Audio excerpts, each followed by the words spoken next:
Degree level common prelims എക്സാമിന്റെ മറ്റൊരു സെഷനിലേക്ക് ഏവർക്കും സ്വാഗതം. അപ്പോൾ കഴിഞ്ഞ വീഡിയോയിൽ നമ്മൾ ഇംഗ്ലീഷിന് കഴിഞ്ഞ വർഷം, അതായത് ഈ വർഷം തന്നെ നടന്ന പരീക്ഷയിൽ ചോദിച്ചിട്ടുള്ള ചോദ്യങ്ങളെല്ലാം നമ്മളൊന്ന് ഡിസ്കസ് ചെയ്തിട്ടുണ്ടായിരുന്നു അല്ലേ. അപ്പൊ നമുക്ക് ഏകദേശം മനസ്സിലായി എന്ത് ലെവലിലുള്ള ചോദ്യങ്ങളാണ് അവിടെ ചോദിക്കുന്നത്, എങ്ങനെയൊക്കെയാണ് നമുക്കതിന്റെ ഉത്തരങ്ങൾ കണ്ടെത്താനായിട്ട് സാധിക്കുക. എന്നാൽ ഇതിന്റെ പിന്നിലുള്ള ഗ്രാമർ എന്താണ്? നമുക്ക് ഒരുപാടധികം ടോപ്പിക്സ് നമുക്ക് തന്നിട്ടുണ്ട്. നമുക്ക് ആ ജനറൽ ഇംഗ്ലീഷിന്റെ ഭാഗമായിട്ട് 15 ടോപ്പിക്സ് നമുക്ക് ഇവിടെ തന്നിട്ടുണ്ട്. ഈ 15 ടോപ്പിക്സിനെയും ബേസ് ചെയ്ത് അതേപോലെ ഒരു പക്ഷേ ചോദ്യങ്ങൾ അവിടെ വരില്ല. അതിന്റെ അങ്ങനത്തെ ഒരു ടോപ്പിക്കാണ് നമ്മൾ ഇന്നിപ്പോ ഈ നോക്കുന്നത്, ഡിഫറെന്റ് പാർട്സ് ഓഫ് സ്പീച്ച് എന്നുള്ള ഈ ഒരു ടോപ്പിക്ക്. ഇത് ഏറ്റവും ബേസിക് ആയിട്ടുള്ള നമ്മൾ ഗ്രാമർ പഠിക്കുന്ന സമയത്ത് ഏറ്റവും ബേസിക് ആയിട്ട് നമ്മൾ ആദ്യം പഠിക്കേണ്ട ഒരു ടോപ്പിക്കും ഇത് തന്നെയാണ്. കാരണം ഇതിനെ ആശ്രയിച്ച് മറ്റ് ഒരുപാടധികം ടോപ്പിക്സ് നമുക്കുണ്ട്. ആൻഡ് അതിനെയൊക്കെ ബേസ് ചെയ്ത് നമുക്ക് ചോദ്യങ്ങളും വരാം. നമുക്കറിയാം പ്രിലിംസിന് ജനറൽ ഇംഗ്ലീഷിന് നമുക്ക് 10 ചോദ്യങ്ങൾ ഉണ്ടാകും. അതേപോലെ വൊക്കാബുലറിയിൽ നിന്ന് നമുക്ക് 10 ചോദ്യങ്ങൾ ഉണ്ടാകും. എന്നാൽ മെയിൻസിലേക്ക് പോകുമ്പോഴും ഇതേ ടോപ്പിക്സ് തന്നെയാണ് നമുക്ക് ഇംഗ്ലീഷ് ഗ്രാമറിന്റെ ഭാഗമായിട്ട് കിട്ടുക. പക്ഷേ അവിടെ ചോദ്യങ്ങളുടെ എണ്ണം കുറവായിരിക്കും. ജനറൽ ഇംഗ്ലീഷിന് 5 ചോദ്യങ്ങളെ ഉണ്ടാവുള്ളൂ. അതേപോലെ വൊക്കാബുലറിക്കും 5 ചോദ്യങ്ങൾ മാത്രമേ ഉണ്ടാവുള്ളൂ. പ്രിലിംസ് നമുക്കറിയാം അല്ലെ, ഇതൊരു സ്ക്രീനിങ് ടെസ്റ്റ് ആണ്. ആ ഒരു മെയിൻസിലേക്ക് നമുക്ക് ക്വാളിഫൈ ചെയ്യുന്നതിന് വേണ്ടിയിട്ടുള്ള ഒരു സ്ക്രീനിങ് ടെസ്റ്റ് ആണ്. അപ്പം ടോട്ടൽ നമ്മൾ ഇംഗ്ലീഷ് നോക്കുകയാണെങ്കിൽ 20 മാർക്കിന്റെ ചോദ്യങ്ങളാണ് അതിനകത്തുനിന്ന് വരിക. അപ്പം വളരെ പ്രധാനപ്പെട്ട ഒരു ഭാഗം തന്നെയാണ്, ഒരു പോർഷൻ തന്നെയാണ്. എന്നാൽ നമ്മൾ അത്യാവശ്യം നല്ലതുപോലെ ഒന്ന് പ്രിപ്പയർ ചെയ്താല് നമ്മുടെ മെയിൻസ് എക്സാമിന് കുറച്ചും കൂടെ കോംപ്ലിക്കേറ്റഡ് ആയിട്ടുള്ള ഹൈ ലെവൽ ക്വസ്റ്റ്യൻസ് വരുന്നത് പഠിക്കുന്നതിന് വേണ്ടിയിട്ട് നമുക്ക് എളുപ്പമാവുകയും ചെയ്യും. എന്നാൽ വളരെ അനായാസം ഈസി ആയിട്ട് നമുക്ക് ഈ പ്രിലിംസ് ക്രാക്ക് ചെയ്ത് മുമ്പോട്ട് പോകാനും സാധിക്കും. ഈ 20 മാർക്കിന്റെ ചോദ്യങ്ങളിൽ നമുക്ക് 20 നേടാം എന്നുള്ളതാണ്. അത് കുറച്ചൊന്ന് ശ്രദ്ധിച്ച് നമ്മൾ ഈ ക്വസ്റ്റ്യൻസ് ഒക്കെ ഒന്ന് വർക്ക്ഔട്ട് ചെയ്ത് മുന്നോട്ട് പോവുകയാണെങ്കിൽ. അപ്പോൾ ഓരോ ലെസൺസും വളരെ ചുരുക്കി, അതായത് ചുരുക്കി എന്ന് ഞാൻ പറയുമ്പോഴത്തേക്ക് ആ ലെസൺസിന്റെ ഉള്ളടക്കം ചുരുക്കി അല്ല ചെയ്യുന്നത്, ചെറിയ ചെറിയ ലെസൺസ് ആയിട്ടായിരിക്കും ഞാൻ നിങ്ങൾക്കത് തരിക.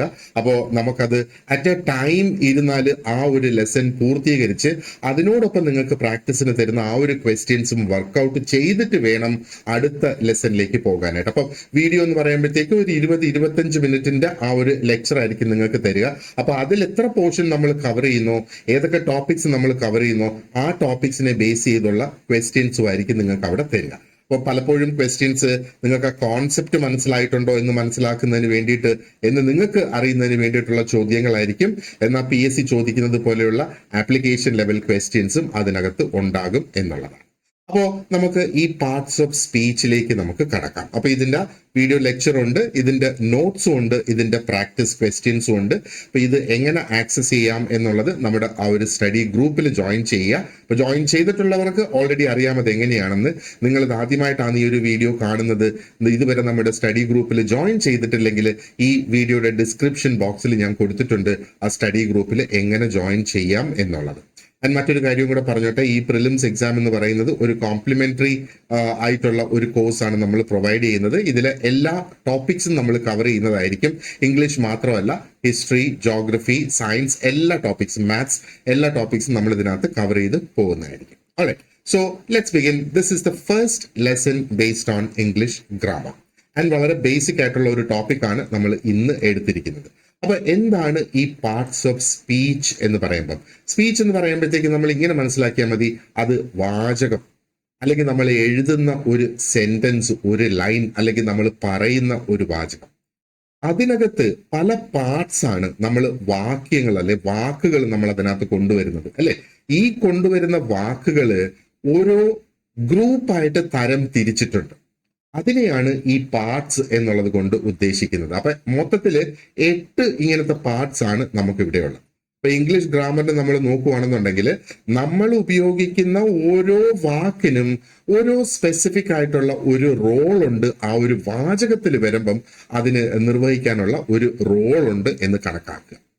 അതിപ്പോ മലയാളത്തിലായിരുന്നാലും അങ്ങനെ തന്നെയാണ്. പക്ഷെ മലയാളത്തിനേക്കാളും കുറച്ചും കൂടെ വ്യത്യസ്തമാണ് ഇംഗ്ലീഷിന്റെ ആ ഒരു ഘടന നമ്മൾ നോക്കിയാലും, ഉച്ചാരണം നമ്മൾ നോക്കിയാലും, സ്പെല്ലിങ് നമ്മൾ നോക്കിയാലും. ഉദാഹരണത്തിന് മലയാളത്തിലെ ഏതൊരു വാക്കും നമ്മൾ എഴുതുന്ന അതേപോലെ തന്നെ പറയുന്നു. ഇനി മറ്റൊരു വാക്കിൽ അല്ലെങ്കിൽ ഇൻ അതർ വേർഡ്സ് നമ്മൾ നോക്കുകയാണെന്നുണ്ടെങ്കിൽ മലയാളത്തിലെ അക്ഷരമാലയുടെ പേര് അല്ലെങ്കിൽ അക്ഷരങ്ങളുടെ പേര്, ആ പേര് തന്നെയാണ് പലപ്പോഴും നമ്മൾ ഒരു വാക്കിൽ ആ ഒരു അക്ഷരം ഉപയോഗിക്കുമ്പോഴത്തേക്ക് നമ്മൾ ഉച്ചരിക്കാൻ ഉപയോഗിക്കുന്ന സൗണ്ട്. എന്നാൽ ഇംഗ്ലീഷിന് വരുമ്പോഴത്തേക്ക് അങ്ങനെയല്ല അതിന്റെ ആ ഒരു സൗണ്ട് വരിക. അപ്പോൾ ഇംഗ്ലീഷിന് ആ ഒരു അക്ഷരത്തിന് ഒരു പേരുമുണ്ട്, അതിന് ഒരു സൗണ്ട്, അതൊരു വാക്കിൽ ഉപയോഗിക്കുമ്പം അതിന്റെ സൗണ്ട് വ്യത്യാസമായിരിക്കും. ഉദാഹരണത്തിന് എ എന്ന ഒരു ആൽഫബറ്റ് നമ്മൾ ഇംഗ്ലീഷിൽ എടുക്കുക, എ എന്നുള്ള ആ ഒരു ആൽഫബറ്റ് നമ്മൾ ഒരു വാക്കിൽ ഉപയോഗിച്ച് നോക്കിയേ. നമ്മൾ ഏപ്പിൾ എന്നല്ലല്ലോ പറയുന്നത്, നമ്മൾ പകരം ആപ്പിൾ എന്നല്ലേ പറയുന്നത്. അപ്പൊ എയുടെ സൗണ്ട് എങ്ങനെ നമ്മൾ അവിടെ ഉച്ചരിക്കുന്നത്? എ എന്ന് പറയുന്ന അക്ഷരത്തിന്റെ സൗണ്ട് വരുന്നത് ആ എന്നാണ്. അപ്പൊ ഇങ്ങനെ ഒരുപാട് അധികം തിരിഞ്ഞും മറിഞ്ഞും ട്വിസ്റ്റഡ് ആയിട്ടുള്ള ഒത്തിരി അധികം ഘടകങ്ങൾ ഇംഗ്ലീഷിലുണ്ട്. അത് മനസ്സിലാക്കണമെങ്കിൽ നമ്മൾ അതിന്റെ ആ ഒരു ബേസിക്കിലേക്ക് നമ്മൾ ഇറങ്ങിച്ചെല്ലണം. അപ്പൊ ഞാൻ നേരത്തെ പറഞ്ഞു, ഓരോ വാക്കിനും ഓരോ സ്പെസിഫിക് ആയിട്ടുള്ള ഒരു റോൾ ഉണ്ട്. ഈ ഒരു റോളാണ് തീരുമാനിക്കുന്നത് ആ ഒരു വാക്ക് എങ്ങനെയാണ് അവിടെ ഫങ്ഷൻ ചെയ്യുന്നത്, എവിടെയാണ് ആ ഒരു വാക്കിനെ നമ്മൾ പ്ലേസ് ചെയ്യേണ്ടത്. ഇപ്പൊ ഒരു സെന്റൻസിൽ എവിടെയെങ്കിലും കൊണ്ടൊരു വാക്കിനെ നമ്മൾ പ്ലേസ് ചെയ്താൽ പോരാ, അതിന് കൃത്യമായ ഒരു സ്ഥാനമുണ്ട്. അതായത് അതിന്റെ മുന്നേ വരേണ്ട വാക്ക് ഏതാണ്, അത് കഴിഞ്ഞു വരേണ്ട വാക്ക് ഏതാണ് എന്നുള്ള സ്ഥാനങ്ങൾ ഇംഗ്ലീഷിന്റെ ഈ സെന്റൻസസിനകത്തുണ്ട്. എങ്ങനെയാണ് ഈ ഒരു വാക്ക് അതേ സെന്റൻസിലുള്ള മറ്റ് വാക്കുകളുമായിട്ട് കണക്ട് ചെയ്ത് നമുക്കൊരു പൂർണ്ണമായ ഒരു ഐഡിയ അല്ലെങ്കിൽ മൊത്തം അർത്ഥം നമുക്ക് ലഭ്യമാക്കുന്നത് എന്നുള്ളത്. അപ്പൊ അതിന് ഈ ഓരോ പാർട്ടും നമ്മൾ വ്യത്യസ്തമായിട്ട് പഠിച്ചിരിക്കുക എന്നുള്ളതാണ്. അപ്പൊ ഈ രീതിയിൽ ക്ലാസിഫൈ ചെയ്യുന്ന ആ ഒരു സിസ്റ്റത്തിനെയാണ് ഇംഗ്ലീഷിൽ ശരിക്കും പാർട്സ് ഓഫ് സ്പീച്ച് എന്ന് പറയുന്നത്. ആൻഡ് ഇത് ഇംഗ്ലീഷ് ഗ്രാമറിന്റെ ഏറ്റവും ഫൗണ്ടേഷൻ ആയിട്ടുള്ള ഒരു സംഗതിയാണ്, അല്ലെ? ഞാൻ നേരത്തെ പറഞ്ഞതുപോലെ നമ്മളിത് നോക്കുകയാണെന്നുണ്ടെങ്കിൽ നമ്മൾ സംസാരിക്കുന്ന സമയത്തായിരുന്നാലും ജസ്റ്റ് റാൻഡമായിട്ട് എവിടെയെങ്കിലുമൊക്കെ ഇംഗ്ലീഷിന്റെ വാക്കുകൾ നമ്മൾ വെച്ചു പോയാൽ ശരിയാവത്തില്ല. ഇതാണ് പലപ്പോഴും നമ്മൾ മലയാളത്തിൽ നിന്ന് ഇംഗ്ലീഷിലോട്ട് തർജ്ജമ ചെയ്യാൻ നോക്കുമ്പോഴും നമുക്ക് വരുന്ന ഒരു തെറ്റ് അതാണ്. ഒന്ന്, ഇംഗ്ലീഷിലെ ചില വാക്കുകൾ നമുക്ക് മലയാളത്തിലോട്ട് മാറ്റാനോ അല്ലെങ്കിൽ മലയാളത്തിലെ ചില വാക്കുകൾക്ക് തുല്യമായ ഇംഗ്ലീഷ് വാക്കുകളോ നമുക്ക് ഇല്ല എന്നുള്ളതാണ്. അപ്പൊ അതിന് പകരം വാക്കുകൾ ഉപയോഗിച്ച് അതിനെ വിവരിച്ച് പറയേണ്ട ആ ഒരു സാഹചര്യമൊക്കെ വരും. അത് എഴുതുമ്പോഴായിരുന്നാലും അങ്ങനെ തന്നെയാണ് അത് വരിക. അപ്പൊ നമുക്ക് മലയാളം ഇംഗ്ലീഷുമായിട്ട് ഡയറക്റ്റ്ലി കണക്ട് ചെയ്യുന്നത് നമുക്ക് സ്വല്പം ബുദ്ധിമുട്ടുള്ള ഒരു സംഗതി തന്നെയാണ് എന്ന് നമ്മൾ വിചാരിക്കുക. ഓക്കെ, ഇനി ഞാൻ നേരത്തെ പറഞ്ഞിരുന്നത് നമ്മൾ പഠിക്കുന്ന എല്ലാ ടോപ്പിക്കിൽ നിന്നും അതേപോലെ ഒരുപക്ഷെ ചോദ്യങ്ങൾ നമ്മുടെ മുന്നിൽ വരില്ല. അപ്പൊ ഈ ഒരു ടോപ്പിക്, ഈ പാർട്സ് ഓഫ് സ്പീച്ച് എന്ന് പറയുന്ന ഈ ഒരു ടോപ്പിക്കില് ഒരുപക്ഷെ നമ്മളെ ഡയറക്റ്റ് ആയിട്ട് ടെസ്റ്റ് ചെയ്യാം, അല്ലെങ്കിൽ കൂടുതൽ സമയവും PSCക്ക് ഇഷ്ടം എന്ന് പറയുന്നത് നമ്മളെ ഇൻഡയറക്റ്റ് ആയിട്ട് ഇത് ടെസ്റ്റ് ചെയ്യുക എന്നുള്ളതാണ്. ഒരുപക്ഷെ അവർ ചോദിക്കാം നമ്മളോട്, ഏത് പാർട്ട് ഓഫ് സ്പീച്ച് ആണ് ആ ഒരു പ്രത്യേക വാക്ക് നിർവഹിക്കുന്നത്, അല്ലെങ്കിൽ അത് ഏത് പാർട്ട് ഓഫ് സ്പീച്ചിന്റെ ഭാഗത്തിലാണ് ഇന്ന സെന്റൻസിൽ ഇന്ന വാക്ക് പെടുന്നത് എന്ന് നമുക്ക് ചോദിക്കാം. അപ്പൊ ഇവിടെ നമ്മൾ മനസ്സിലാക്കണം, പല വാക്കുകൾക്കും ഡബിൾ റോളുകളുണ്ട്, ഡബിൾ ഫങ്ഷൻസ് ഉണ്ട്, അല്ലെ? ഉദാഹരണത്തിന് റൺ അല്ലെങ്കിൽ ഓടുക എന്ന് പറയുന്ന ഈ ഒരു വാക്ക് അത് ഒരു വേർബുമാണ്, എന്നാൽ പലപ്പോഴും അതൊരു നാമം, ഒരു നൗൺ ആയിട്ട് ഉപയോഗിക്കും. വേർബ് എന്ന് പറയുമ്പോഴത്തേക്ക് ഒരു ക്രിയാപദം, അവിടെ ആക്ഷൻ അവിടെ വരുന്നു, അല്ലെ? അപ്പൊ ഹി റൺസ് എവറി ഡേ എന്ന് പറഞ്ഞാല് അവിടെ അതൊരു വേർബായിട്ടാണ് വരുന്നത്, റൺ എന്നുള്ളത്. ദേ റൺ എവറി ഡേ എന്ന് നമ്മൾ അവരെല്ലാ ദിവസവും ഓടാറുണ്ട് എന്ന് പറയുമ്പം അവിടെ ആ ഓടാറുണ്ട് അല്ലെങ്കിൽ റൺ എന്ന് പറയുന്ന വാക്ക് ഒരു ഒരു ഒരു ഒരു ക്രിയ ആയിട്ട് അവിടെ അതിന്റെ റോള് മാറുന്നു. എന്നാ his run for the day was excellent എന്ന ഒരു സെന്റൻസ് പറഞ്ഞാൽ അവിടെ ആ റൺ എന്ന് പറയുന്ന വാക്ക് ശരിക്കും ഒരു നാമം ആയി മാറുകയാണ്. അവന്റെ ഇന്നത്തെ ഓട്ടം അതിമനോഹരമായിരുന്നു എന്ന് പറയുന്നു. അപ്പൊ ഇവിടെ ഈ ഓട്ടം എന്ന് പറയുന്നത് ശരിക്കും അവൻ ഓടി എന്ന അർത്ഥത്തിലല്ല പറയുന്നത്, ആ ഓട്ടം എന്നതിന്റെ പേരാണ് അവിടെ ആ ഉദ്ദേശിക്കുന്നത്. അപ്പൊ അത് ഒരു നാമത്തിന്റെ റോളായി അതവിടെ മാറി, അല്ലെങ്കിൽ ഒരു നൗണിന്റെ റോളായിട്ട് മാറിയതായിട്ട് നമുക്ക് കാണാം, അല്ലെ? ഇനി സെന്റൻസുകൾ തന്നിട്ട് അതിനകത്ത് മിസ്റ്റേക്ക് ഏത് ഭാഗത്താണ്, എറർ ഏത് ഭാഗത്താണ് എന്ന് കണ്ടുപിടിക്കുക. അപ്പൊ അതിനും നമുക്ക് ഈ പാർട്സ് ഓഫ് സ്പീച്ചും അതിന്റെ റോൾസും കൃത്യമായിട്ട് അറിഞ്ഞിരുന്നെങ്കിലേ നമുക്ക് ആ വക ചോദ്യങ്ങൾക്ക് ഉത്തരം കൊടുക്കാനായിട്ട് സാധിക്കുള്ളൂ. സെന്റൻസ് കറക്ഷൻ എന്ന രീതിയിൽ നമുക്ക് ചോദ്യങ്ങൾ കിട്ടും. ഒരു സെന്റൻസ് തെറ്റായിട്ട് ചോദ്യത്തിന്റെ ഭാഗമായിട്ട് തരും, എന്നിട്ട് 4 ഓപ്ഷൻസ് നമുക്ക് അവിടെ തരും. അതിൽ ഒരു ഓപ്ഷൻ അതിന്റെ കറക്റ്റ് ആയിട്ടുള്ള രൂപത്തിലെ സെന്റൻസ് ആയിരിക്കും. അതാണ് നമ്മൾ അവിടെ ഐഡന്റിഫൈ ചെയ്യേണ്ടത്. അപ്പൊ അവിടെ വീണ്ടും ഈ പാർട്സ് നമുക്ക് മനസ്സിലാക്കുമ്പോഴാണ്, അല്ലെങ്കിൽ ഈ ഓരോ വാക്കിന്റെയും ഉദ്ദേശം നമ്മൾ മനസ്സിലാക്കുമ്പോഴാണ് നമുക്ക് അതിന്റെ കറക്റ്റ് രൂപത്തിലുള്ള ആ ഒരു സെന്റൻസ് കണ്ടെത്താനായിട്ട് സാധിക്കുക. പിന്നെ സെന്റൻസ് കറക്ഷൻ എന്നുള്ള രീതിയിലുള്ള ക്വസ്റ്റ്യൻസ് നമുക്ക് വരും. ഫിൽ ഇൻ ദ ബ്ലാങ്ക്സ് എന്നുള്ള രീതിയിലെ ക്വസ്റ്റ്യൻസ് നമുക്ക് വരും. സെന്റൻസ് ട്രാൻസ്ഫോർമേഷൻ, ഒരു തരത്തിലെ സെന്റൻസിൽ നിന്ന് മറ്റൊരു തരത്തിലേക്ക് മാറ്റുക എന്നുള്ളതാണ് സെന്റൻസ് ട്രാൻസ്ഫോർമേഷൻ.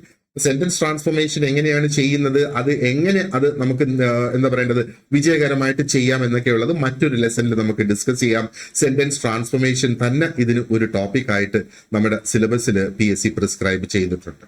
ഇനി പാസേജിന്റെ രൂപത്തിലും ചോദ്യങ്ങൾ നമുക്ക് വരാം. പക്ഷേ ഈ ഒരു പരീക്ഷയ്ക്ക് പ്രിലിംസിന് പൊതുവെ പാസേജിന്റെ രൂപത്തിൽ ചോദ്യങ്ങൾ വരാനുള്ള സാധ്യത കുറവാണ്. ഇതിനു മുമ്പ് വന്ന് കണ്ടിട്ടില്ല. പക്ഷേ വരാതിരിക്കാം എന്ന് വരില്ല എന്ന് നമുക്ക് തീർത്ത് പറയാൻ കഴിയില്ല. PSC ഒരുപക്ഷെ അവർക്ക് അങ്ങനെ ഒരു ചോദ്യം അവിടെ കൊണ്ടുവരണമെന്ന് തോന്നിയാൽ ഒരു പാസേജ്, ഒരു പാരഗ്രാഫ് തന്നിട്ട് ആ ഒരു പാരഗ്രാഫിനെ നമുക്ക് എന്താ പറയേണ്ടത്, അതിൽ നിന്ന് നമുക്ക് എന്ത് മനസ്സിലായി എന്നുള്ളത് അറിയുന്നതിന് വേണ്ടിയിട്ട് ചോദ്യങ്ങൾ നമ്മളോട് ചോദിക്കുകയും ചെയ്യാം എന്നുള്ളതാണ്. അപ്പോൾ ഇതൊക്കെ നമുക്ക് നേടിയെടുക്കണമെങ്കിൽ ഈ പാർട്സ് ഓഫ് സ്പീച്ചിന്റെ ഒരു ക്ലിയർ ആയിട്ടുള്ള ഒരു അണ്ടർസ്റ്റാൻഡിങ് നമുക്ക് ഇല്ല എങ്കിൽ ആ കൃത്യമായിട്ടുള്ള ഉത്തരത്തിലേക്ക് ചെന്നെത്തുക എന്ന് പറയുന്നത് ഒരു ഡിഫിക്കൽട്ട്, ബുദ്ധിമുട്ടായിട്ടുള്ള ഒരു ടാസ്ക് ആയിട്ട് മാറും എന്നുള്ളതാണ്. കാരണം നമുക്ക് ഓപ്ഷൻസ് തരുമ്പോൾ PSC എല്ലാം ഒരേപോലെ, അല്ലെങ്കിൽ നമുക്ക് പെട്ടെന്ന് ഐഡന്റിഫൈ ചെയ്യാവുന്ന തരത്തിലുള്ള ഓപ്ഷൻസ് ആയിരിക്കില്ല തരുന്നത്. ഒരു ഓപ്ഷൻ നമ്മൾ കണ്ടു കഴിഞ്ഞാൽ നമുക്ക് തോന്നും 4ഉം ശരിയാണ് എന്ന് തോന്നത്തക്ക രീതിയിലുള്ള ആ കൺഫ്യൂസിംഗ് ആയിട്ടുള്ള ഓപ്ഷൻസ് ആയിരിക്കും അവിടെ തരിക. അപ്പോൾ എന്താ പറയേണ്ടത്, ആ ശരി അല്ലാത്ത മറ്റ് ഓപ്ഷൻസ് നമ്മളെ ഡിസ്ട്രാക്ട് ചെയ്യുന്നതിന് വേണ്ടിയിട്ടാണ് ആ ഓപ്ഷൻസ്, നമ്മുടെ ശ്രദ്ധ തിരിച്ചുവിടുന്നതിന് വേണ്ടിയിട്ടാണ് ആ ഓപ്ഷൻസ് അവിടെ വെച്ചിരിക്കുന്നത് എന്ന് നമ്മൾ ഓർക്കുക. ആൻഡ് ഈ പ്രിലിമിനറി എക്സാമിന്റെ ഒരു ഉദ്ദേശം എന്ന് പറയുന്നത് അത് അടുത്ത എക്സാമിലേക്ക് ആരൊക്കെ പോകണം, മെയിൻ എക്സാംസിലേക്ക് ആരൊക്കെ പോകണം എന്ന് തീരുമാനിക്കുന്ന ഒരു സെലക്ഷൻ റൗണ്ടായിട്ട് നമ്മൾ കാണുന്നതിന് പകരം ആരൊക്കെ അങ്ങോട്ട് പോകണ്ട എന്നുള്ള ഒരു എലിമിനേഷൻ റൗണ്ടായിട്ട് നമ്മൾ ഇതിനെ കണക്കാക്കി അത്ര സീരിയസ് ആയിട്ട് തന്നെ നമ്മൾ ഈ ഒരു പ്രിലിംസ് എക്സാമിനെ എടുക്കുക. Okay, now let us move on. അപ്പം ട്രഡീഷണലി ഇംഗ്ലീഷിന്റെ ആ ഒരു പാർട്സ് ഓഫ് സ്പീച്ചിന്റെ ക്ലാസിഫിക്കേഷൻ ആണ് ഇവിടെ ഈ കൊടുത്തിട്ടുള്ളത്. അപ്പം മൊത്തം 8 തരത്തിലാണ് ഇതിനെ ക്ലാസിഫൈ ചെയ്തിട്ടുള്ളത്, അല്ലെങ്കിൽ 8 ഡിഫറെന്റ് ടൈപ്സ് ഓഫ് എന്താ പറയേണ്ടത് വേർഡ്സ് നമുക്കുള്ളതായിട്ട്, വാക്കുകളെ 8ആയി തരംതിരിച്ചിരിക്കുന്നു. ഇതിൽ ആദ്യം നൗണിനെ നമുക്ക് മലയാളത്തിൽ നാമം എന്ന് പറയാം. പിന്നെ പ്രോനൗൺ വരുന്നുണ്ട്. പ്രോനൗണിനെ നമുക്ക് മലയാളത്തിൽ സർവനാമം എന്ന് നമുക്ക് പറയാം. പിന്നെ നമുക്ക് വരുന്ന ക്രിയയെ വേർബ്, അല്ലെങ്കിൽ എന്താ പറയേണ്ടത് വേർബിനെയാണ് ക്രിയ എന്ന് മലയാളത്തിൽ പറയുക. ഇനി അഡ്ജക്റ്റീവ് എന്ന് പറയുന്ന വാക്കിന്റെ ഉദ്ദേശം എന്ന് പറയുന്നത് ഈ നാമത്തിനെ ഒന്നും കൂടെ അർത്ഥവത്താക്കുന്ന ഒരു വാക്കാണ് അഡ്ജക്റ്റീവ് എന്ന് പറയുന്നത്. അപ്പൊ അതിനെ നാമാവിശേഷണം എന്ന് വേണമെങ്കിൽ നമുക്ക് പറയാം. അതേപോലെ ഈ ആഡ്വേർബിന്റെ പ്രവൃത്തി എന്ന് പറയുന്നത് അത് ഈ വേർബ്, ക്രിയാപദങ്ങളെ കുറച്ചും കൂടെ അർത്ഥവത്താക്കിക്കൊണ്ട് വരുന്നത്. അവൻ എങ്ങനെ ഓടി, അവൻ അതിവേഗത്തിൽ ഓടി അല്ലെ എന്ന് പറയുന്നത്. ഹി റാൻ ഫാസ്റ്റ് എന്ന് നമ്മൾ പറയുന്നത്. അപ്പൊ ഹി റാൻ എന്നും പറയാം, ഹി റാൻ ഫാസ്റ്റ് എന്നും പറയാം. അപ്പൊ അവിടെ ഫാസ്റ്റ് ആണ് ശരിക്കും അവിടെ ആ ഒരു അഡ്വേർബ് ആയിട്ട് അവിടെ വരിക എന്നുള്ളത്. അതിനെ നമുക്ക് ക്രിയാവിശേഷണം എന്ന് നമുക്ക് മലയാളത്തിൽ വേണമെങ്കിൽ പറയാം അല്ലെ. അതേപോലെ പ്രിപ്പസിഷൻസ് നമുക്ക് ഇവിടെയുണ്ട്. പ്രിപ്പസിഷൻസ് എന്ന് പറയുമ്പോൾ ഇത് വളരെ ചെറിയ കുഞ്ഞു വാക്കുകളാണ്. ഇൻ, ഓൺ, ആറ്റ് എന്നൊക്കെ പറയുന്നത് പ്രീപൊസിഷൻ. അപ്പൊ ഇത് ശരിക്കും ഒരു സെന്റൻസിൽ 2 നാമങ്ങൾ ഉണ്ടെങ്കിൽ ഈ 2 നാമങ്ങളെ തങ്ങളില് അതിനെ അർത്ഥവത്തായ ഒരു രീതിയിൽ കണക്ട് ചെയ്യുന്നതിന് വേണ്ടി ഉപയോഗിക്കുന്ന വാക്കുകളാണ് ഈ പ്രിപ്പസിഷൻ എന്ന് പറയുന്നത്. ഉദാഹരണത്തിന് നമുക്ക് എന്താ പറയേണ്ടത്, മേശ അതൊരു നാമമാണ്, ടേബിൾ അല്ലെ. അതേപോലെ ബുക്ക് അത് ഒരു നാമമാണ്. അപ്പൊ നമ്മൾക്ക് പറയണം ഈ മേശ പുറത്തിരിക്കുന്നു, book, the book is on the table. അവിടെ നമ്മൾ ഉപയോഗിക്കുന്ന പ്രിപ്പസിഷൻ ആണ് ഓൺ. ഇനി ആ മേശയുടെ അടിയിലാണ് ആ ബുക്ക് വെച്ചിരിക്കുന്നതെങ്കിലോ നമ്മൾ പറയും the book is under the table, അല്ലെങ്കിൽ the book is beneath the table. അപ്പൊ ഇവിടെ അണ്ടർ എന്ന് പറയുന്ന ആ ഒരു വാക്കാണ് ഇവിടെ പ്രിപ്പസിഷൻ ആയിട്ട് വരിക. അപ്പൊ നോക്ക്, 2 നാമങ്ങൾ, ആ ടേബിളും ഉണ്ട് ആ ബുക്കും ഉണ്ട് അല്ലെ. ആദ്യത്തെ 2ന്റെയും ബന്ധം എന്താണ് എന്ന് നമുക്ക് പറയാനായിട്ട് ഉപയോഗിക്കുന്ന ആ ഒരു വാക്കാണ് പ്രിപ്പസിഷൻ എന്ന് പറയുന്നത്. ഇത് പ്രത്യേകം ഒരു ടോപ്പിക് ആയിട്ട് തന്നെ നമുക്ക് പഠിക്കാനുമുണ്ട്. അപ്പൊ ഇവിടെ നമുക്ക് അതിന്റെ ആ ഒരു ബേസിക് ബിൽഡ് ചെയ്തിട്ട് പിന്നെ പ്രിപ്പസിഷൻസ് എവിടെയൊക്കെ ഉപയോഗിക്കുന്നത്, എവിടെയൊക്കെ ഉപയോഗിക്കുന്നില്ല, തെറ്റായ പ്രിപ്പസിഷന്റെ ഉപയോഗം, അത് കറക്റ്റ് ആയിട്ട് എങ്ങനെ ഉപയോഗിക്കാം, അങ്ങനെയൊക്കെ ഉള്ളത് നമ്മൾ മറ്റൊരു ലെസണിൽ നമ്മൾ പഠിക്കുന്നതായിരിക്കും എന്നുള്ളതാണ്. അപ്പോ ഈ ഓരോ ഡിഫറെന്റ് ക്ലാസിഫിക്കേഷൻ, പിന്നെ നമുക്ക് പ്രിപ്പസിഷൻ കഴിഞ്ഞ് കൺജങ്ഷൻ ഉണ്ട്, ഈ സംയോജനത്തിന് വേണ്ടിയിട്ട് ഉപയോഗിക്കുന്ന വാക്കുകൾ എന്ന് വേണമെങ്കിൽ നമുക്ക് പറയാം. പിന്നെ ഇന്റർജങ്ഷൻ ഉണ്ട്. ഇന്റർജങ്ഷൻ എന്ന് പറയുമ്പോഴത്തേക്ക് അത് ഒരു വികാരവാചകമാണ്. ആ ഒരു ഇന്റർജെക്ഷൻ എന്ന് പറയുന്ന ഇംഗ്ലീഷിൽ ആ ഒരു ക്ലാസ് ഓഫ് വേർഡ്സ് എന്ന് വേണമെങ്കിൽ നമുക്ക് പറയാം. അപ്പൊ നമുക്ക് 8 വ്യത്യസ്തമായ പ്രവൃത്തികൾ അല്ലെങ്കിൽ ഫങ്ഷൻസ് അല്ലെങ്കിൽ ജോലികളാണ് ഈ ഒരു സെറ്റ് ഓഫ് വാക്കുകൾക്ക് ചെയ്യാനായിട്ടുള്ളത് എന്നുള്ളത്, അല്ലെ? പക്ഷേ ഇംഗ്ലീഷിനെ സംബന്ധിച്ചിടത്തോളം നമ്മൾ നോക്കുകയാണെന്നുണ്ടെങ്കിൽ വളരെയധികം ഫ്ലെക്സിബിൾ ആയിട്ടുള്ള ഒരു ഭാഷയാണ് ഇംഗ്ലീഷ് എന്ന് പറയുന്നത്. അപ്പം മറ്റ് അനേകം ലോക ഭാഷകൾ, മലയാളം ഉൾപ്പെടെയുള്ള ഭാഷകൾ ഇംഗ്ലീഷ് എന്ന ആ ഒരു ലാംഗ്വേജിനെ സ്വാധീനിച്ചിട്ടുണ്ട്. അപ്പോൾ മറ്റു ഭാഷകളിൽ നിന്നുള്ള വാക്കുകൾ ഇംഗ്ലീഷിലേക്ക് പോയിട്ടുണ്ട്. ഞാൻ പറഞ്ഞില്ലേ, ഇപ്പോഴും എത്രാമത് എന്ന് നമുക്ക് ഇംഗ്ലീഷിൽ ഒരൊറ്റ വാക്കില്ല. എത്രാമത് എന്ന മനോഹരമായ വാക്ക് നമുക്ക് മലയാളത്തിലുണ്ടല്ലേ. ഓക്കെ, അപ്പൊ അവൻ എത്രാമതാണ് എന്ന് നമ്മൾ ചോദിച്ചു കഴിഞ്ഞാൽ അതിന്റെ അർത്ഥം അറിയാം. ഏത് സ്ഥാനം ആ ഒരു വ്യക്തിക്ക്, അതൊരു മത്സരമാണെങ്കിൽ ഏത് സ്ഥാനം കിട്ടിയെന്നുള്ളതാണ് ചോദിക്കുന്നത്. അപ്പോൾ എത്രാമത് എന്ന് നമുക്ക് ഇംഗ്ലീഷിലേക്ക് തർജ്ജമ ചെയ്യണമെങ്കിൽ ഒരു ഒറ്റ വാക്കില്ല, പകരം അതിനെ നമുക്കൊരു സെന്റൻസ് ആക്കി പറയണം. ഒരു പക്ഷെ എത്രാമത്തെ സ്ഥാനം എന്നുള്ളതാണ് ഉദ്ദേശിക്കുന്നതെങ്കിൽ which position did he arrive at the race എന്ന് വേണമെങ്കിൽ നമുക്ക് അങ്ങനെയൊക്കെയുള്ള രീതിയിൽ അതിനെ മാറ്റിയും തിരിച്ചും ഒക്കെ ചോദിക്കേണ്ടി വരും എന്നുള്ളത്. അപ്പൊ ഈ ഒരു ഫ്ലെക്സിബിലിറ്റി നമ്മൾ നോക്കുക. മാത്രമല്ല ഫ്രഞ്ചിന്റെ ഒരുപാടധികം ഒരു ഒരു ഒരു ഒരു ഒരു സ്വാധീനം ഇംഗ്ലീഷിലുണ്ട് എന്ന് വേണമെങ്കിൽ നമുക്ക് പറയാം. അപ്പോ പല വാക്കുകളും നമ്മൾ ഇതിൽ നോക്കുമ്പോൾ അത് ഒരൊറ്റ പാർട്ട് ഓഫ് സ്പീച്ച് അല്ലെങ്കിൽ ഒരൊറ്റ കാറ്റഗറിയിൽ വരുന്ന ഒരു വാക്ക് മാത്രമായിരിക്കില്ല. ഫോർ എക്സാമ്പിൾ, നേരത്തെ ഞാൻ പറഞ്ഞ റൺ എന്ന വാക്ക് അത് ഒരു നാമമായിട്ടും നമുക്ക് ഉപയോഗിക്കാം, എന്നാൽ അതൊരു ക്രിയ, ഒരു വേർബായിട്ടും നമുക്ക് ആ ഒരു വാക്ക് ഉപയോഗിക്കാം, അല്ലെ? അപ്പൊ അതൊരു സെന്റൻസിൽ എങ്ങനെ ഉപയോഗിച്ചിരിക്കുന്നു എന്നുള്ളതിനെ അടിസ്ഥാനപ്പെടുത്തി ഈ വാക്കുകളുടെ റോൾസ് അങ്ങോട്ടും ഇങ്ങോട്ടും മാറും എന്നുള്ളത്. അപ്പോൾ ഒരേ വാക്ക് തന്നെ അത് ഡിഫറെന്റ് പാർട്സ് ഓഫ് സ്പീച്ചിന്റെ അംഗമാകാം എന്നുള്ളതും നമ്മൾ മനസ്സിലാക്കുക. കാരണം ഇംഗ്ലീഷിൽ ഒരു റൂൾ ഉണ്ടെങ്കിൽ ആ റൂളിന് അതോടൊപ്പം തന്നെ ഒന്നിലധികം എക്സെപ്ഷൻസ് ടു ദോസ് റൂൾസ് എന്നുള്ളത് നമുക്ക് അവിടെ കാണാം എന്നുള്ളത്. അപ്പൊ ഇവിടെ വീണ്ടും നമ്മൾ മനസ്സിലാക്കേണ്ടത് അത് ഉപയോഗിക്കാനുണ്ടായ സാഹചര്യം, അത് ഏത് സാഹചര്യത്തിൽ അത് ഉപയോഗിക്കുന്നത്, അതിന്റെ കോണ്ടെക്സ്റ്റ് എന്താണ് എന്ന് നമ്മൾ മനസ്സിലാക്കുക എന്നുള്ളതാണ് ഇവിടെ ചെയ്യേണ്ടത്. ഓക്കെ, അപ്പോൾ ആ ഒരു ഫംഗ്ഷൻ വരുന്നത് അതിന്റെ ആ ഒരു കോണ്ടെക്സ്റ്റിനെ അടിസ്ഥാനപ്പെടുത്തിക്കൊണ്ടാണ്. ആൻഡ് മീനിങ്ങും റോളും, ആ ഒരു വാക്കിന്റെ അർത്ഥവും ആ ഒരു വാക്ക് അവിടെ നിർണയിക്കുന്ന ആ ഒരു റോളും ആണ് അതിന്റെ ആ ഒരു ക്ലാസിഫിക്കേഷനിലേക്ക് അത് എത്തിക്കുന്നത്. അപ്പൊ ഈ ക്ലാസിഫിക്കേഷൻ തന്നെ വരുന്നത് എങ്ങനെയാണ്? അതിന്റെ ഓരോന്നിന്റെയും ഫംഗ്ഷൻ അല്ലെങ്കിൽ അതിന്റെ ആ ഒരു റോൾ അനുസരിച്ചാണ് ഈ ഒരു ക്ലാസിഫിക്കേഷൻ തന്നെ കൊണ്ടുവന്നിട്ടുള്ളത് എന്ന് നമ്മൾ പ്രത്യേകം മനസ്സിലാക്കുക. ഓക്കെ, അടുത്തത് നമ്മൾ ഒരു കീ റൂൾ നമ്മൾ ഓർത്തിരിക്കേണ്ടത് ഇതിനെക്കുറിച്ച് എന്നുള്ളതാണ്. അത് എന്താണ് ആ ഒരു key rule? Part of speech is decided by function, not by the word itself. അതായത് അത് നമ്മൾ നോക്കുന്ന അല്ലെങ്കിൽ നമുക്ക് ആ ഒരു പരീക്ഷയുടെ ചോദ്യത്തിന് ഉത്തരം കൊടുക്കാനുള്ള ആ ഒരു വാക്ക്, ഓക്കെ, ആ ഒരു വാക്ക് ഏത് പാർട്ടിലാണ്, ഏത് പാർട്ട് ഓഫ് സ്പീച്ചിന്റെ ആ ഒരു ക്ലാസിഫിക്കേഷനിൽ വരുന്നു എന്നുള്ളത് ആ വാക്കിനെ ആ വാചകത്തിൽ ഉപയോഗിച്ചിരിക്കുന്ന ആ വാക്കിന്റെ ഫംഗ്ഷനെ അടിസ്ഥാനപ്പെടുത്തിയിട്ടാണ്, ആ ഒരു വാക്കിനെ അടിസ്ഥാനപ്പെടുത്തിയിട്ടല്ല എന്നുള്ളതാണ് ഞാൻ ഈ പറയുന്നത്. അതുകൊണ്ടാണ് ഞാൻ നേരത്തെ പറഞ്ഞത് ആ ഒരു വാക്ക് ഒന്നിലധികം ഗ്രൂപ്പിൽ വരാം. അത് പ്രത്യേകം ഇവിടെ ഓർത്തു വെച്ചോളുക. അപ്പോ ഇവിടെ നമ്മൾ ഇത് കാണാതെ പഠിച്ചു കഴിഞ്ഞാൽ നമുക്കത് ബുദ്ധിമുട്ടായിട്ട് വരും. കാരണം ഇവിടെ കോണ്ടെക്സ്റ്റ് അല്ലെങ്കിൽ ഏത് സാഹചര്യത്തിൽ ആ വാക്ക് ഉപയോഗിച്ചിരിക്കുന്നു എന്നുള്ളതിനാണ് പ്രാധാന്യം, അല്ലാതെ അത് നമ്മൾ കാണാതെ പഠിച്ചാൽ നമുക്കത് കിട്ടില്ല. അപ്പൊ ഒരുപാടധികം ചോദ്യങ്ങൾ പ്രാക്ടീസിന് വേണ്ടിയിട്ട് ഞാൻ നിങ്ങൾക്ക് അത് പ്രൊവൈഡ് ചെയ്യാം.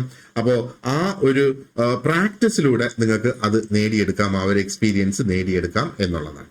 ഇനി പരീക്ഷയെ സംബന്ധിച്ചിടത്തോളം നമ്മൾ ഇത്രയും ഈ ചർച്ച ചെയ്തതിൽ നിന്ന് നിങ്ങൾ ഓർത്ത് വെക്കേണ്ടത്, ഒരിക്കലും PXC നമ്മളോട് ചോദിക്കില്ല പാർട്സ് ഓഫ് സ്പീച്ചിന്റെ ഡെഫിനിഷൻ എന്താണ് എന്ന് ചോദിക്കില്ല. പകരം അവർ ഇൻഡയറക്റ്റ് ആയിട്ട് നമ്മളോട് ഒരു പക്ഷെ ചോദിക്കാം, ഇത് ഏത് പാർട്ട് ഓഫ് സ്പീച്ച് ആണ് എന്ന് ഐഡന്റിഫൈ ചെയ്യാമോ? അപ്പൊ ഞാൻ പറഞ്ഞു, ഒരു വാക്കെന്ന് പറയുന്നത് ഒന്നിലധികം കാറ്റഗറിയിൽ വരാം, ഒന്നിലധികം പാർട്ടിന്റെ ഭാഗമായിട്ട് വരാം. അപ്പൊ അത് ആ സെന്റൻസിന്റെ ആ ഒരു വാക്കിന്റെ ഉപയോഗം എന്താണ് എന്ന് നമ്മൾ മനസ്സിലാക്കിയെങ്കിൽ മാത്രമേ അത് ഏത് പാർട്ട് ഓഫ് സ്പീച്ച്, അതായത് അത് ഏത് പാർട്ട് ഓഫ് സ്പീച്ച് എന്ന് പറയുന്നത് ആ തന്നിരിക്കുന്ന സെന്റൻസിനെ അടിസ്ഥാനപ്പെടുത്തി ഏത് പാർട്ട് ഓഫ് സ്പീച്ച് എന്നാണ് അവിടെ ആ ചോദ്യം നമ്മളടുത്ത് വരിക, അല്ലെ? ആൻഡ് മറ്റൊരു തരത്തിലുള്ള ഒരു ചോദ്യം എന്ന് പറയുന്നത് ഗ്രമാറ്റിക്കൽ എറേഴ്സ് നമുക്ക് സ്പോട്ട് ചെയ്യാനായിട്ട് പറ്റുമോ എന്നുള്ളത്. അപ്പോൾ പാർട്സ് ഓഫ് സ്പീച്ച് തെറ്റായിട്ട് ഉപയോഗിച്ചു, ആ തെറ്റായിട്ടുള്ള ഉപയോഗം നമുക്ക് കണ്ടുപിടിക്കാനായിട്ട് കഴിയുമോ എന്നുള്ളതും അവർ ടെസ്റ്റ് ചെയ്യാനായിട്ട് ഈ പാർട്സ് ഓഫ് സ്പീച്ച് ഉപയോഗിക്കാം എന്നുള്ളതാണ്. അതേപോലെ ഈ കോണ്ടെക്സ്റ്റുവൽ യൂസേജ് എന്ന് പറയുന്ന ഒരു വാക്ക് അതിനെ ഉപയോഗിച്ചിരിക്കുന്ന ആ ഒരു കോണ്ടെക്സ്റ്റ്, ആ ഒരു സാഹചര്യം, ആ ഒരു സന്ദർഭം, ആ ഒരു സിറ്റുവേഷൻ, അതിനെ നമുക്ക് മനസ്സിലാക്കി ഇതിനുള്ള ആ ഒരു ഉത്തരം കൊണ്ടുവരാനായിട്ട് കഴിയുമോ എന്നുള്ളതും നമുക്ക് ഇവിടെ നോക്കേണ്ടതായിട്ട് ഉണ്ട്. ഓക്കെ, അപ്പോ ഈ ഒരു പാർട്സ് ഓഫ് സ്പീച്ചിന്റെ ഒരു കാര്യം നമുക്ക് ഓർത്ത് വെക്കുന്നതിന് വേണ്ടിയിട്ട് നമ്മൾ ഈ വാക്കുകളെ എന്താ പറയുക, നമുക്കിതിനെ ഡ്രാമയുമായിട്ട്, ഒരു നാടകമായിട്ട് ബന്ധപ്പെടുത്തുകയാണെന്നുണ്ടെങ്കിൽ ഈ വാക്കുകളെ ആ ഒരു ഡ്രാമയിലെ ആക്ടേഴ്സ് ആയിട്ട്, അതിൽ അഭിനയിക്കുന്ന വ്യക്തികളായിട്ട് കണക്കാക്കുക. അപ്പോ അഭിനയിക്കുന്ന വ്യക്തികൾ എന്ന് പറയുമ്പം അവരുടെ പ്രത്യേകതകൾ എന്താണ്? അവർക്ക് ഏത് റോള് കൊടുത്താലും അഭിനയിക്കാനായിട്ട് സാധിക്കും, അല്ലെ? അപ്പൊ അങ്ങനെയാണ് നമ്മുടെ ഈ ഇംഗ്ലീഷിലെ പാർട്സ് ഓഫ് സ്പീച്ച് അല്ലെങ്കിൽ വാക്കുകൾ എന്ന് പറയുന്നത്. അപ്പൊ ഒരേ ആക്ടറിന് ഡിഫറെന്റ് റോൾസ് പ്ലേ ചെയ്യാം. അതേപോലെ ഒരേ വാക്കിന് പല റോൾസ് ഉണ്ടാകും, പല ഫങ്ഷൻസ് ഉണ്ടാകും. ആൻഡ് ഈ ഫങ്ഷൻസ് എങ്ങനെയാണ് മാറുന്നത്? അത് ആ ഒരു സെന്റൻസ് അനുസരിച്ചാണ് അത് മാറുന്നത്. എപ്പോഴും ആ ഫങ്ഷൻ ഒരേപോലെ ആയിരിക്കില്ല. അതിനാണ് ആ ഒരു സെന്റൻസിന്റെ കോണ്ടെക്സ്റ്റ് എന്ന് പറയുന്നത്. ആ ഒരു സെന്റൻസ് അനുസരിച്ച് അത് മാറി വരും എന്നുള്ളത് അത് പ്രത്യേകം നമ്മൾ ഓർത്ത് തന്നെ വെച്ചോളുക. ഓക്കെ, അപ്പോൾ നമുക്കിവിടെ ആ ഒരു ഫോക്കസ് എന്ന് പറയുന്നത് കംപ്ലീറ്റ് എപ്പോഴും ആ ഒരു എക്സാം ഫോക്കസ് തന്നെയാണ് നമുക്കിവിടെ എടുക്കാനായിട്ട് ഉള്ളത്. അതെ, അപ്പോൾ അടുത്ത് നമുക്ക് നോക്കാനുള്ളത് ഇതിന്റെ ആദ്യത്തെ പാർട്ട് ഓഫ് സ്പീച്ച്, അതായത് നൗൺ അല്ലെങ്കിൽ നാമം എന്നുള്ളതാണ്. അത് ഞാൻ അടുത്ത ലെസണിൽ ചെയ്യാം. ഈ ഒരു ലെസൺ നമുക്കിവിടെ വൈൻഡപ്പ് ചെയ്യാം.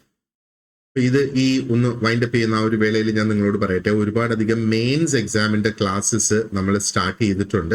ഇപ്പൊ CDPയുടെ നോട്ടിഫിക്കേഷൻ ഇതുവരെ വന്നിട്ടില്ല, പക്ഷേ അതിന്റെ ക്ലാസ്സുകൾ നമ്മൾ അതിനോട് സ്റ്റാർട്ട് ചെയ്തിട്ടുണ്ട്. കാരണം ഈ വരുന്ന വർഷം അതിന്റെ നോട്ടിഫിക്കേഷൻ ഉണ്ടാകും. ICDS സൂപ്പർവൈസറിന്റെ ഒരു ലോങ് ടേം പ്രിപ്പറേഷൻ നടക്കുന്ന ഈ ഡിസ്ട്രിക്ട് എക്സിക്യൂട്ടീവ് ഓഫീസർ DEO അതിന്റെ നോട്ടിഫിക്കേഷൻ ഓൾറെഡി വന്നതാണ്. അതിന്റെ ക്ലാസ്സുകൾ നമ്മൾ ആരംഭിച്ചിട്ടുണ്ട്. അതേപോലെ SBCID, കേരള പോലീസിന്റെ SIക്കുള്ള മെയിൻസ് എക്സാം, അതേപോലെ പോലീസ് ബാൻഡ് യൂണിറ്റ്, അങ്ങനെ തുടങ്ങി പോലീസിന്റെ ആ ഒരു ഡിപ്പാർട്ട്മെന്റിലേക്ക് വരുന്ന എല്ലാ പരീക്ഷകൾക്കും നമ്മൾ ക്ലാസ്സസ് കണ്ടക്ട് ചെയ്യുന്നുണ്ട്. ഇത് കൂടാതെ UGC നെറ്റ്, പ്രത്യേകിച്ച് psychology, social work, sociology, English, ഇതിന്റെയൊക്കെ ക്ലാസ്സുകൾ നമ്മൾ ആരംഭിച്ചിട്ടുണ്ട്. ഇത് കൂടാതെ IELTS, OETക്കൊക്കെയുള്ള ക്ലാസ്സസ് നമുക്ക് അവൈലബിൾ ആണ്. അത് ആർക്കെങ്കിലും അങ്ങനെയുള്ള ക്ലാസ്സുകൾ ആവശ്യമായിട്ടുണ്ട്, അല്ലെങ്കിൽ നിങ്ങളുടെ സുഹൃത്തുക്കൾക്ക് അങ്ങനെയുള്ള ക്ലാസ്സുകൾ ആവശ്യമായിട്ടുണ്ടെങ്കിൽ എൻ്റെ കോൺടാക്ട് നമ്പറാണ് ഈ സ്ക്രീനിൽ കാണുന്നത്. ഇത് ഡിസ്ക്രിപ്ഷൻ ബോക്സിലും കൊടുത്തിട്ടുണ്ടാകും. അത് നിങ്ങളൊന്ന് ഷെയർ ചെയ്ത് കൊടുക്കുക. ഓക്കെ, സോ ഈ ചാനൽ ഇതുവരെ സബ്സ്ക്രൈബ് ചെയ്തിട്ടില്ല എങ്കിൽ ഒന്ന് സബ്സ്ക്രൈബ് ചെയ്ത് നമ്മളെ ഒന്ന് സഹായിക്കുക. അതാണല്ലോ നമ്മുടെ ഏറ്റവും വലിയ പ്രചോദനം എന്ന് പറയുന്നത്. So thank you very much for watching this lesson and you have an excellent day ahead.